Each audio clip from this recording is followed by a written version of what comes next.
Of course, the bad guys figured out how to get around two-factor authentication, especially on email. Somebody hijacking, doing what's called a man-in-the-middle attack and hijacking the two-factor authentication codes. And then once they have access to the email accounts, they make a lot of changes to make sure that they can stay in there and have access. And then from there, they do their dirty deeds. Welcome back to the Center Stage podcast. I'm really excited for the conversation today. Our guest is Steve Kennen. Steve is the president of Proactive IT, which is a Charlotte-based IT company that does great work with law firms and other professional service firms. So, Steve, I'm really excited to have you here. I'm excited to get into this conversation. I've got some questions, including some listener-submitted questions I'm excited to ask. But before we do that, I'd love to turn it over to you and just kind of tell the audience just a little bit about you, your story, and kind of your journey as an entrepreneur. Yeah, well, geez, I've been at this now 20 plus years. Started this business in, gosh, it was 2007. But I started my first MSP with a partner in 2001. So it's pretty much been my life thus far. So probably close to 25, 30 years now. And I just always had a vision that I wanted to be self-employed. I wanted to be an entrepreneur and I wanted to help people. And I had some talent for this IT stuff, and started out as a one-man consulting company like a lot of young people do. And over the years have just grown to the point we're at now. Love it. You know, I love that you've laid it out that way because a lot of law firms that we work with start very similarly, right? Yeah. It starts as sort of that one attorney who's kind of wearing all the hats and slowly growing. So I think a lot of people probably can resonate with that journey. I'm excited to get into that with you a little bit. But let's start here. So, law firms are obviously always concerned about cybersecurity, right? It's a really big deal for every business, maybe especially for law firms because there's so much sensitive data and reputation and all of this. So can you just kind of bring people up to speed? It's July, we're recording this in July 2025, and kind of what's the cybersecurity landscape looking like? What threats are there that law firms should be thinking about in today's world? Yeah, that's a terrific question because it's constantly changing. I remember when I started in this business, it seemed like the world would change every 5 years because of Microsoft.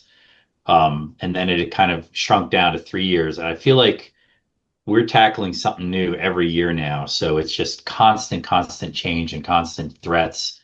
Um, the stuff that's keeping me up at night currently would be the last year or so has been compromises around um, two-factor authentication. So for a number of years there, two-factor authentication, everybody said, oh, you have to have it. It's the only way to stay safe.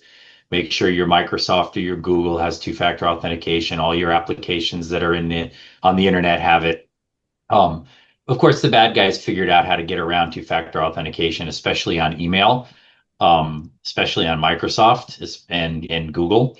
And so, that's where a lot of our attention is because the only compromises any customer of ours has had in the last 3 years have been related to their email accounts getting compromised as a result of somebody hijacking, doing what's called a man-in-the-middle attack and hijacking the two-factor authentication codes to gain access to the email accounts. And then once they have access to the email accounts, they make a lot of changes to make sure that they can stay in there and have access. And then from there, they do their dirty deeds, right? They look for opportunities for financial theft by watching the emails and seeing who's sending money to whom, and then jumping in the middle and tricking people into sending money into the wrong place, things like that. And so, our big accomplishment over the last 2 years has been to come up with systems and processes to monitor for and stop those kinds of attacks. And we haven't had one in quite a long time now, a good year and a half, maybe 2 years, that was successful. They happen because all a bad guy needs is a username and password, and they can start the attack depending on how things are configured. So that's what we're really worried about in today, like day-to-day operations. What we're really thinking about now is AI and how bad guys are going to be using artificial intelligence to attack us. Um, it's already showing up. Most attorneys probably get tons of phishing emails in their inboxes every day. I do as an owner of this business. I get hundreds, hundreds a week. I won't say hundreds a day, but I get hundreds a week of unsolicited marketing messages and then phishing messages. And it's hard to differentiate between the two when you're trying to move fast and get through your inbox. And AI has allowed the people overseas to write perfect English emails. And so you can't really catch them quite as easily as you used to be able to catch them, right? And so that's become a big challenge, and has necessitated even more education on our part of our customers and trying to help them learn how to avoid, these risks. Those are the two big ones. And who knows where AI is going as far as enabling attacks on small businesses. I know I go to sleep at night and wake up regularly thinking about what if there's cyber war? Most people think that's crazy. It doesn't feel so crazy to me anymore. And what really worries me is that with AI, they could do cyber war at scale pretty quickly. And most small businesses are way more vulnerable than they think they are, um, because most small IT firms are way less competent than they think they are. And so that's for me, that's the big picture worry. Like, how do you prevent that? And Yeah, and the answer is you got to be doing, the blocking and tackling that's supposed to be happening.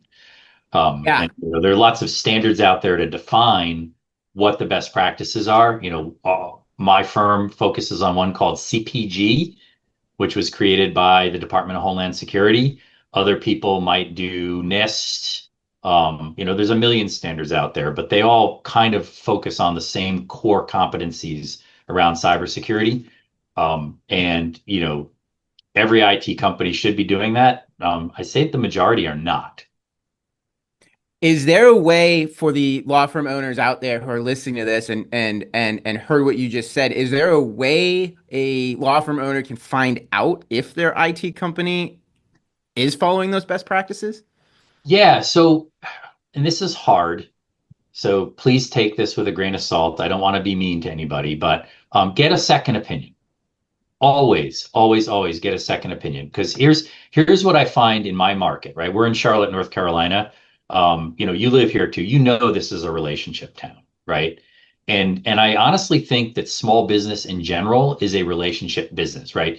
Small business people want to know and like the people they're working with. It happens all the time. And so most of the time you're finding new vendors if you're unhappy with somebody by, talking to your friends and your colleagues, other business owners, and getting introductions to people that they might like and trust so that you can like and trust them. And so the odds are that if you're not unhappy with what's going on now, you like and trust who you're working with. That's the last person you should ask if things are going the way they're supposed to be going.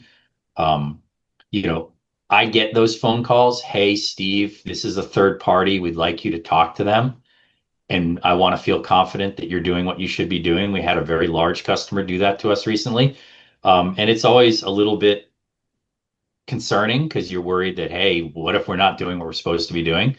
Thank God the result of all of these third party audits so far has been you guys are doing what you're supposed to be doing, and we've kept our customers and we're happy and they're happy.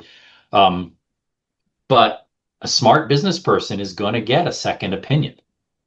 That makes so much sense. Yeah. So Steve, something I've heard you say in the past, which really resonated with me, is the idea that like it's pretty close to impossible to completely make yourself absolutely impenetrable to bad guys, Yep. and that what is more what happened. It always reminds me of the joke of like the two hikers that come up against they run into a bear in the forest, and the one guy bends down and laces up his shoes, and the other guy's like, what are you doing? You can't outrun the bear. And he's like, I don't have to outrun the bear, I just have to outrun you. I use that metaphor all the time. Yeah, I probably heard it from you. And Yeah. it's this idea that like you don't have to be perfect, you just don't want to be the low-hanging fruit for the bad guys. Can you talk about that a little bit? Yeah, well, I think that's what the standards are all about. Whether you're using the NIST cybersecurity framework or CPG, um, the idea here is that if you're doing all of the things that are accepted as the best practices, then you're likely not going to be the low-hanging fruit, right? A really good example of this from, say, 5 years ago is something called endpoint detect and respond. In the old days, everybody had antivirus software, and every small IT firm sold their customers desktop antivirus. And frankly, most of them still do. And I would say the I'm fairly confident that the majority of small law firms in this country still think they're protected when they have desktop antivirus software. That's not the way it's done anymore, right? Now you have desktop software that uses behavioral analysis and AI to assess what's happening on the computer to determine if there's a problem. And this software is almost always now backed up with a security operations center because you need to be watching the computers 24/7. Danny, when is a bad guy going to try to attack a computer network, right? When nobody's looking, right? Most small IT companies that support small businesses, do they have 24/7 help desk? No, right? Do they have 24/7 security operations center? No, right? So you need to make sure you're watching this stuff overnight, and can intervene overnight, right? And so 5, 6, 7 years ago, whatever it was, we got turned on to this technology because our customers started coming to us with cybersecurity insurance applications. And guess what the cybersecurity insurance companies wanted to see on every network? Endpoint Yeah. detect and respond, also called managed detect and respond. And there's other technologies on there, right?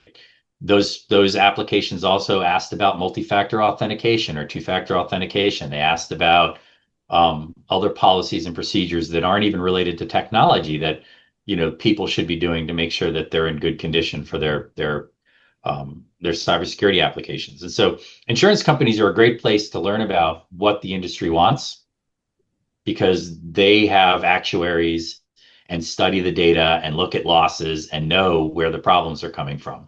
And so we find that to be very educational to us about where we should be focusing our resources on the prevention side of things. That makes so much sense. Yeah. Okay, so shifting gears a little bit here, Steve. Yep. One of the things I've always appreciated about Proactive is that you guys aren't just a technology company or even a cybersecurity company. You guys are, I've heard you say this, many times, invested in making professional services firms more productive. And I feel like that productivity side of things is not talked about all that often, but is really important in the professional service space. So can you just talk a little bit about your vision for helping your clients be more productive? Yeah, I love that question because what we've been doing for many years and what we're working towards doing are very different animals. So productivity, it kind of falls into a few different buckets. The first bucket is you keep people productive by not allowing things to stop them from being productive, right? And that's kind of been the business model for a long time. How do you prevent downtime? How do you prevent interruptions? And how do you recover from interruptions as quickly as possible?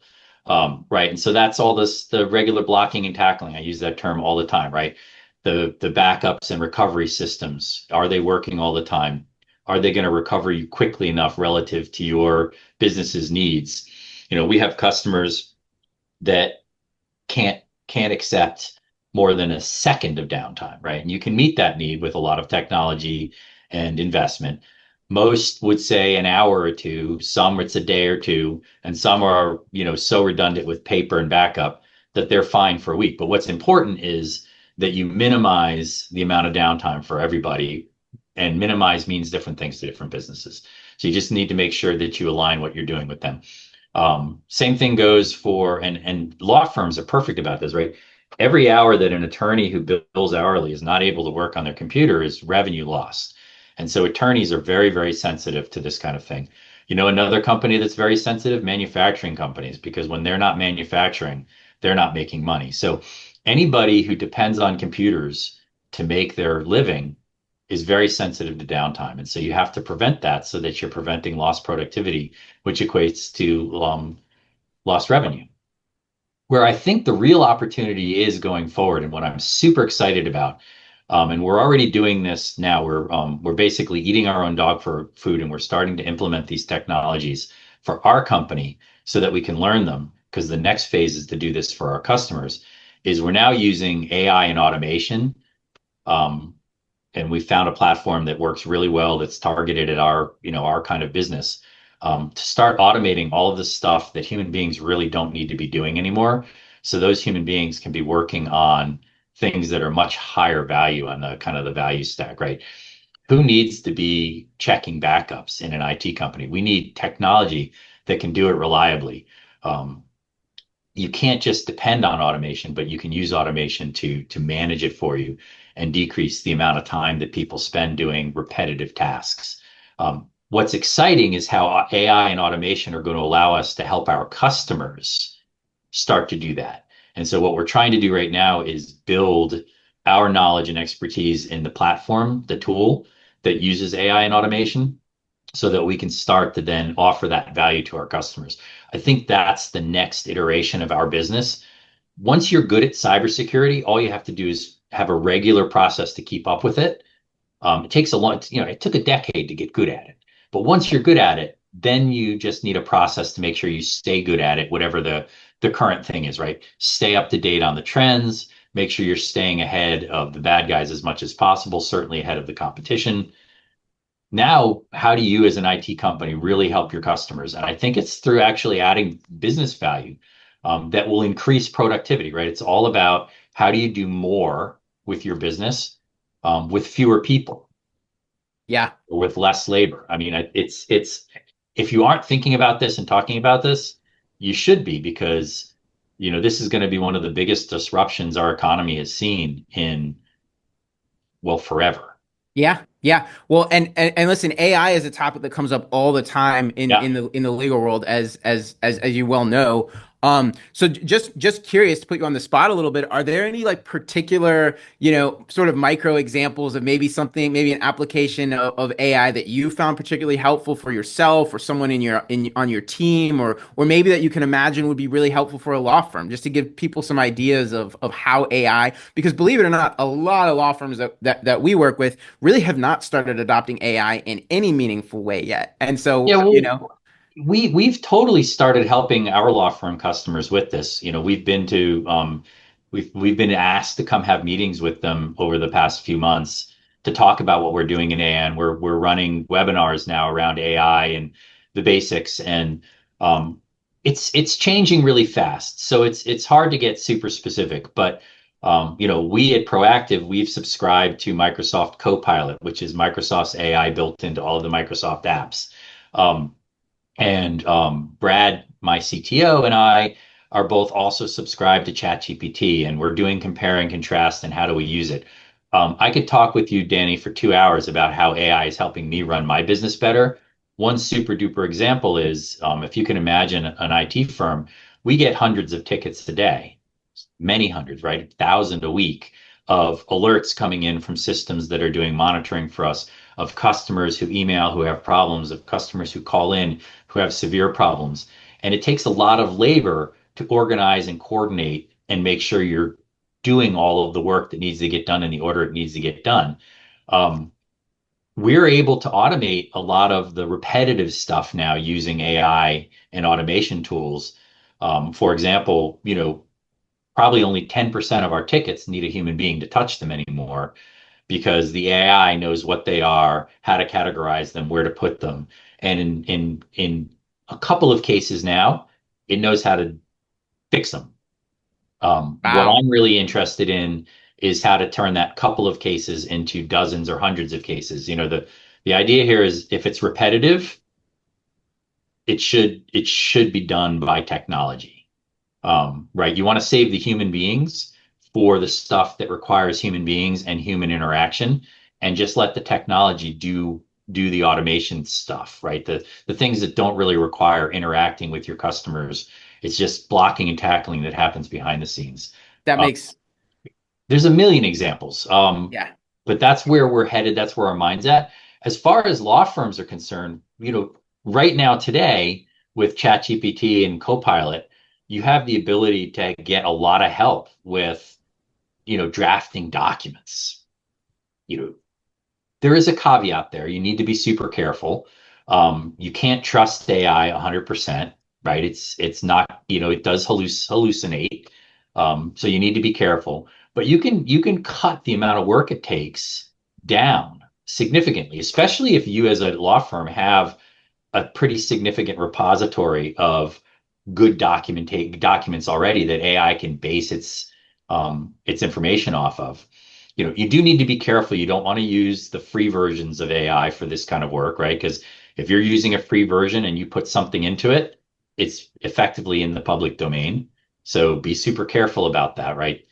Understand your end user license agreements with these software products before you start putting too much information into them. You want to make sure you're buying a version of the plan that keeps your data private to you and doesn't add it to the public databases. Um, That's a really great point. That's a Really, really really great point. important with law firms. We've had that Yeah. conversation with lots of attorneys that work with us already. Yeah. Uh, but you Love have it. to be careful with this. It's changing fast. So it'll be interesting to see where it lands. But I can see lots of applications for law firms coming that will make law firms way more productive. Yeah. Way Love more. it. I think it's rich for opportunity there. Agreed. Okay, so Steve, we've got some smaller firms that listen to this podcast, right? Sure. Maybe one man shop, maybe three, four folks on the team. As a law firm grows, what is the right point for them to think about bringing in IT professionals, like proactive IT to support as opposed to kind of trying to do it themselves or having their nephew do it for them? Like, how do you advise, a growing law firm on this? Man, this is a really interesting question because my advice is immediately because you're a lawyer and you're really smart, but trust me when I tell you, you don't know 1% of what you need to know to keep your computer and business safe from cyber attacks. Um, and lawyers are super smart, and I know a lot of them that like to do this stuff for themselves because they can save a little bit of money. In my experience, when you're trying to do this level of technology for yourself, you're killing yourself and you don't know it yet, right? And you don't know it yet because you haven't suffered the loss, right? You haven't had the breach that completely turns your life inside out and maybe even destroys your firm because you lose all of your data because it's not all properly protected the way it needs to be protected and it's not all recoverable the way it needs to be recoverable. So I would say you should start from the first day. You want to have a partner who really understands cybersecurity, and you want to understand that you can trust them. And once you've learned that you can trust their knowledge and expertise, you want to use it. DIY IT here. This is great. Every attorney can understand this. If you are talking to a prospect for your law firm and they're like, "Oh, look at all these contracts I drafted for myself through LegalZoom," right? Your advice 100% of the time to them is going to be, you really need to use an attorney who understands your local state and local laws and who you have a relationship with and understands the law. You don't understand the law and you don't know where you're making mistakes. Attorney would never tell me it's okay for me to write all my own contracts. I'm telling you, you do not want to be doing your own IT. Just Makes because you're so much smart sense. and can set up a computer and just because you haven't had a cyber attack yet does not mean you're going to get there. And talking, just to tie it back to productivity, Danny, so many times small lawyers, small law firms are using 10 different software as a service platforms, right? One for document management, one for practice management and scheduling, and one for billing. And, maybe a couple of them will overlap, maybe they won't. But they're killing their productivity because they don't have a holistic picture of the way law firms can run because they don't work with lots of big law firms. And so I think there's a real opportunity if you have the right partner for them to help you grow and scale way better than you could grow and scale yourself, because they have an understanding of, how law firms operate and how they operate efficiently because they do business with lots of law firms like we do, and can help you make better decisions for your own productivity. That makes so much sense, Steve. And what I'm hearing is like it's sort of a two-pronged thing, right? There's it's important to work with a professional to protect yourself and protect your reputation, make sure nothing bad happens. And I think a lot of law firms at least intuitively understand that. But what I'm also hearing you say is, it's an ROI positive investment when you are able to be more productive, when your team is able to be more productive. I mean, you generate more revenue and you're more profitable, and I love framing it Yeah. that way. Yeah, I mean, it depends on what your desires are. I always say there's different phases to growing a business. I remember when I was a solopreneur and I had way more time than money. And so it was a very hard decision, even if I thought it would be a right decision, to hire an attorney to do contracts for me, right? Because it cost a lot of money. Um, but you knew that you should have good contracts because it could cost a lot more getting it wrong down the line. And I think a lot of small law firms have the same issue, right? They have a family, they have a house, they have, a life. And so they're always balancing income against investment. And it's a hard balance. I will tell you, the law firms that grow prioritize investment. Yeah, love it. That's awesome. Steve, this was fantastic. Really great Thank you. conversation. Lots of very practical takeaways here for our audience. So, for a law firm owner who's listening, who wants to connect with you, learn more about proactive IT, how can they do that? Well, our website is weareproactive.com, spelled just as it's spoken. Our phone number is 704-464-3075. And if you're in anywhere within 100 miles of Charlotte, North Carolina, we'd be happy to help you, happy to serve you. And um, I guess that's about all there is to it, right? Yeah, love it. Steve, thanks so much for being here. This was great, and we'll talk to you soon. Thanks, Danny. Take it easy.